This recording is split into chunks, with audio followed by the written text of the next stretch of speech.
Wonderboy 3, The Dragon's Trap. Do you guys remember this game? Turned into a dragony lizard man, but still all hero thing by the Mecha Dragon, you have to search for the cure to make yourself human again, but in doing so you go around being turned into all sorts of other things before the job is done. Remember how it felt when you got a new form? The joy you felt build up inside you?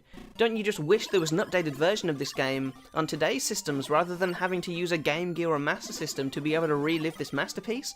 Furthermore, would you want a new remake which still holds the retro style, sounds and music, but also gives you the option to change it up for an updated feel and look for today's world? Well, have we got just a thing for you. Available for the Nintendo Switch, Xbox One, PS4 and of course on Steam, developed by Lizard Cube and published by Dotemu, this remake gives you the best of both worlds as you can play the new version of the game, which has new music, new sounds and a new graphical art style, or play the classic version. As soon as I loaded this game up and saw it had the option to put it into retro mode, I couldn't help myself and was thrown into a world of nostalgia within seconds. The music and sounds were what did it for me the most, still exactly the same as they were, and I still sucked at killing Mecha Dragon just like I did all those years ago when I was a wee child.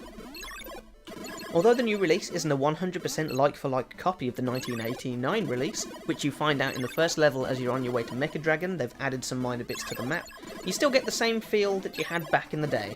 Yes, that's right, I said back in the day. One of the things I really like about this is the fact that you can switch between retro and modern with the press of a button. You can really appreciate the work put in with the graphics and the artwork in the modern version, as well as switch back for a dose of nostalgia as and when you please, and seeing them within seconds of each other lets you appreciate it even more. Some of the stages are actually easier to play in the new mode and some in the old. An example for this would be levels that are underwater, where there are blue octopuses. The retro style graphics makes everything blue since it's underwater, and the enemies just blend into the background, but it looks a lot different in the new art style.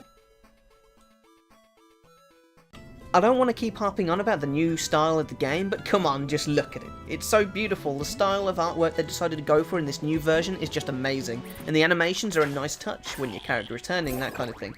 And the detail they've added into the backgrounds is just flawless. In some scenes, when you switch to retro mode to see what it used to look like, there may just be a plain blue sky at the back, which you'd probably expect from a game that had limited resources. But now in this new version, they've added so much to add to the atmosphere, it's just amazing.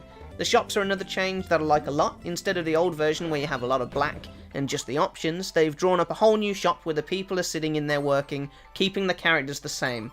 The tough looking pig is still looking tough, and the foxy nurse is still foxy. Grrr. If you've never seen a cartoon mouse be done with anyone's shit, now is your chance. He looks so unimpressed.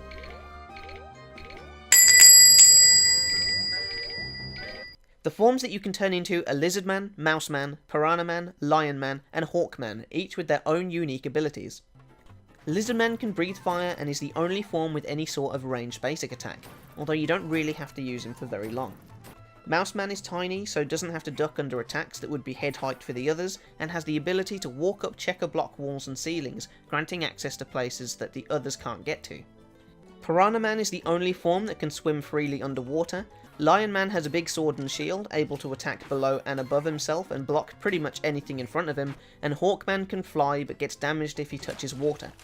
You need to use each of these forms to progress in the story, and in the final level of the game, you will have to use each form, apart from Lizardman, who you only have to use as soon as you're turned into him.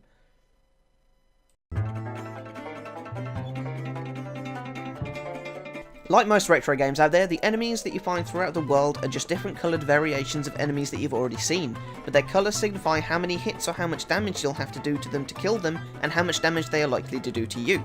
The weaker enemies are red, then moves up to green and blue, but as you upgrade your weapons and armour, you won't really be able to tell the difference when you can pretty much one-shot everyone by the end of the game. There are 10 different swords, shields and armours that you can pick up or buy during the course of the game to increase the damage that you do, and then the amount of damage that you can take, so remember to upgrade every time you can and to use the right armour at the right time.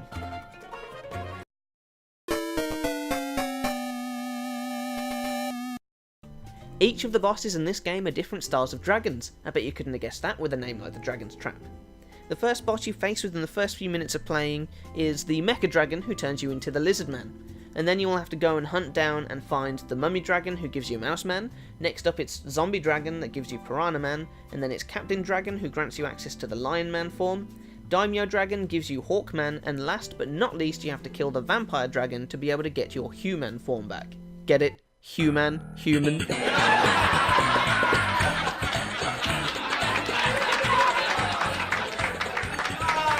The way you fight the bosses are all pretty much the same. Jump over some things, dodge some things, smack them in the face, and repeat.